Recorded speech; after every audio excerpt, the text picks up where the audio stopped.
ধেয়ে আসছে ভয়ঙ্কর ঘূর্ণিঝড় রেমাল।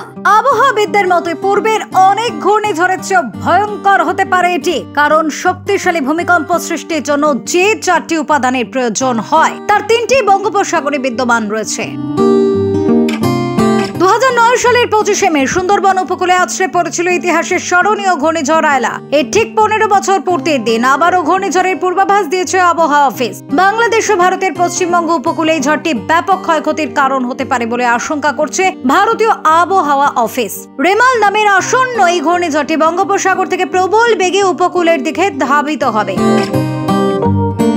হিন্দুস্তান টাইমসের এক খবরে বলা হয়, ভারতীয় আবহাওয়া দপ্তর থেকে প্রাপ্ত তথ্য অনুযায়ী আগামী 24শে মে বঙ্গোপসাগর থেকে শক্তি বৃদ্ধি করে রেমাল নামের এই ঘূর্ণিঝড়টি ক্রমশ স্থলভাগের দিকে ধেয়ে আসতে পারে। 25শে মে এটি আঘাত হানতে পারে। 20শে মে ঘূর্ণিঝড়টির গতিপথ স্পষ্ট হওয়ার সম্ভাবনা রয়েছে।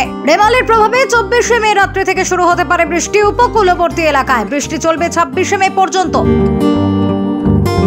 আবহাওয়া এবং জলবায়ু বিষয়ক পিএইচডি গবেষক মোস্তাফা কামাল পলাশ তিনি জানান, ঘূর্ণিঝড়ের মরশুম সাধারণত মার্চ মাসের দিকে শুরু হলেও এখনো পর্যন্ত বঙ্গোপসাগরে কোনো নিম্নচাপ কিংবা লঘুচাপ সৃষ্টি হয়নি, তাই যথেষ্ট শক্তি জমা রয়েছে ঘূর্ণিঝড় সৃষ্টির জন্য। ঘূর্ণিঝড় রেমাল এই শক্তির মধ্য থেকেই সৃষ্টি হতে পারে, তাই এটি শক্তিশালী হওয়ার সম্ভাবনা প্রবল।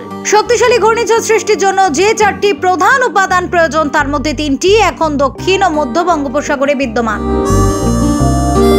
20 থেকে 27শে মের মধ্যে শক্তিশালী একটি ঘূর্ণিঝড় উপকূলে আঘাত হানার প্রবল আশঙ্কা রয়েছে বলেও জানান মোস্তাফা কামাল পলাশ। ইউরোপীয় ইউনিয়ন এবং যুক্তরাষ্ট্রের আবহাওয়া পূর্বাভাসের জন্য তৈরি মডেল দক্ষিণ বঙ্গোপসাগরে একটি ঘূর্ণিঝড় সৃষ্টির পূর্বাভাস ইতিমধ্যেই দিয়েছে। তবে বাংলাদেশ আবহাওয়া অধিদপ্তরের পরিচালক আজিজুর রহমান জানান, 20শে মে থেকে সম্ভাব্য ঘূর্ণিঝড়ের গতিপথ স্পষ্ট হতে পারে। তবে কোথাও কত গতিতে এটি আঘাত হানতে পারে তা এখনই বলা যাচ্ছে না। তবে অনুমান করা হচ্ছে পশ্চিমবঙ্গ এবং বাংলাদেশের মধ্যে কোথাও এটি আছড়ে পড়তে পারে।